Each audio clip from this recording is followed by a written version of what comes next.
Hi folks, this is Bev from My Half Acre Homestead. I'm going to pick some weeds.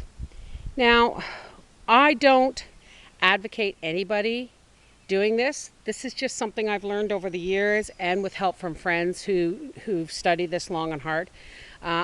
We don't spray pesticides. We don't spray herbicides. So anything I pick off my ground, grass, weeds, vegetables, everything is organic. So I'm going to pick some weeds that are used for medicinal purposes. I'm going to show you what they are, and then I'm going to show you what they are, dehydrate them, and then maybe I will tell you what they're good for. Okay, so we'll see you in a minute. Well, let's just go. This here is yarrow.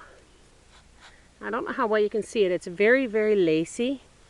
It has a nice, you should look these up, but it has a really nice bunch of flowers, almost like Queen Anne's lace.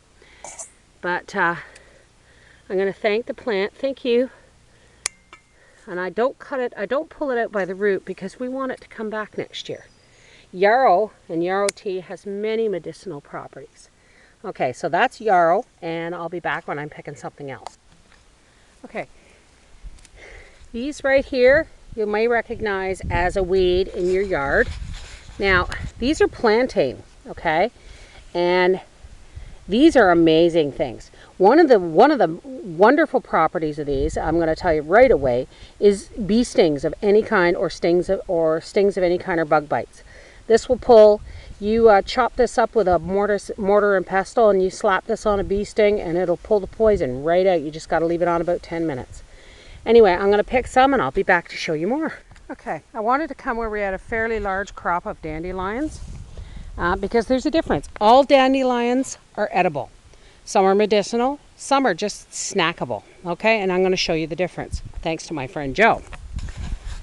Dandelions like this with the, oh, I've got scissors here in my hand.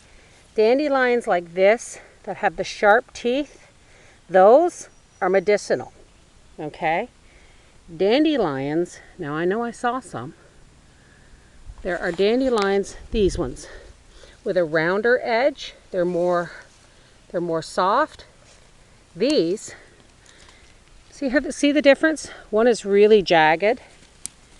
Thank you, sweetie. One is really jagged. Sorry about the camera. One is really jagged and one is more rounded.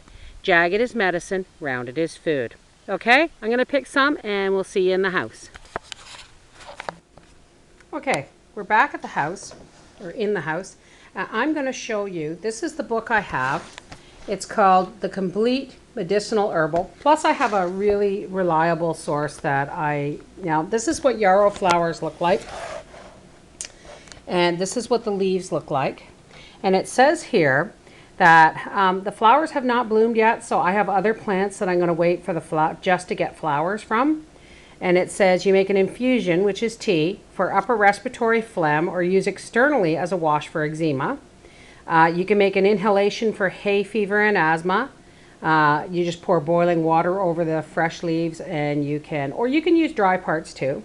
The leaves, which is what we have today, if they're fresh and you have a nosebleed, you can stick it up your nose, but I've seen it work. But you want to stick it so that you're sticking it up backwards so that you're not like irritating it. But you stick one up your nose and just gently press down on the nostril to hold it in place. Or you can wrap fresh leaves on cuts and grazes as a poultice. Aerial parts. That means everything. Dried out and put all together. Flowers, leaves, everything. You make a tea to reduce fevers and as a digestive tonic. And a compress, soak a pad in the infusion to dilute tincture to soothe varicose veins. Cautions: in rare cases, yarrow can cause severe allergic skin rashes. Prolonged use can increase skin's photosensitivity. Avoid large doses in pregnancy because the herb is a uterine stimulant. What I'm saying is I'm not a doctor. This is a hobby of mine, has been for a while, for years. Don't stop taking your medication. Don't treat this as a cure, or anything about these herbs as a cure-all. This is just information on what's growing out in your yard. And like I said, don't use it if it's been sprayed before with any kind of chemical. All right, so I'm going to lay out the yarrow on the dehydrator and then we'll move on. Alrighty, be back in a minute. Now there they are, all laid out on the dehydrator.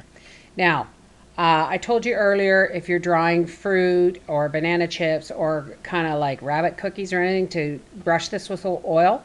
You don't need to do that for herbs. Okay, you may actually change the makeup of the medicinal properties. So all I did, if they look different than they did in the bowl when I picked them, it's because I've washed them, just in case any bugs had little poops on them or anything. All right, we'll be back in a minute. Okay, here's a nice example of what plantain leaves look like. These are those nasty little weeds that grow all through your lawn, and they send a little shoot up with a kind of a green flower on them, which actually the flower produces psyllium seed. So, I mean, it's amazing what people fight, they call weeds, and when they're so really good for you. So I've put these all, and again, these have been washed in case of like little bug doo-doos or whatever. Now I'm going to tell you, the book says this is what plantain is, and it says here that juice pressed from fresh leaves, take 10 milliliters or 2 teaspoons 3 times a day for inflamed mucous membranes in cystitis, diarrhea, and lung infections. Poultice, apply fresh leaves to bee stings and slow healing wounds. You can use a wash of the juice for inflammation, sores, and wounds. You can gargle with diluted juice for sore throats. You can make a syrup of this. And the seeds, which is psyllium, you can take an infusion for constipation by pour a cup of boiling water over 1 teaspoon of either seed, and then cool, and then drink the mucilage, which is the mushy stuff that, you could buy psyllium husks, or you can wait for these weeds to grow and you can harvest your own. Anyway, we're going to get back, and I'm going to show you the Sawtooth Dandelion. Now, as you can see here, this is pretty darn close to what's in the book. All right, I forgot, I call it the Sawtooth Dandelion. And if you see in my medicinal herbal, this book, okay, or this dandelion is the one that I have growing out in my yard. And I've got these all laid out here. And it says here, now I haven't picked any of the flowers because most of them have gone to seed, so I'm going to wait. But the leaves you add to fresh spring salads as a cleansing remedy, as a detox.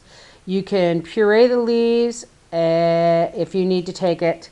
Like you puree the leaves and you take, I don't know, a tablespoon and a half 3 times a day, and that will help. It's a diuretic action, so it might help you, like if you got swelling feet. An infusion is a less effective diuretic than the juice. The infusion makes a cleansing remedy for toxic conditions, including gout and eczema. Also used as a gentle liver and digestive stimulant, made with freshly dried leaves. The root, you can use a decoction, which the difference between an infusion and a decoction is, an infusion, you put the leaves in the pot and you pour the boiling water over and you let it steep. A decoction is where you boil the leaves to get all the stuff out.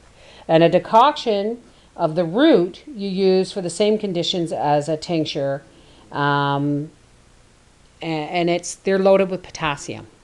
So like I said, I'm no doctor, but I know this stuff is good for you. If you want, there's Wise Woman Healer is a good book, and this again, the Complete Medicinal Herbal, anything like that, because there's tons of stuff growing along the roadsides, and I'm going to try and do a series on it this summer. So we'll see. Okay? Anyway, this is Bev from My Half Acre Homestead. Don't spray your weeds. Don't spray your weeds. They are actually really good for you. Okay? Talk to you soon. Maybe tomorrow we'll do burdock, and if we're lucky, find stinging nettle. Anyway, have a good one. Bye-bye.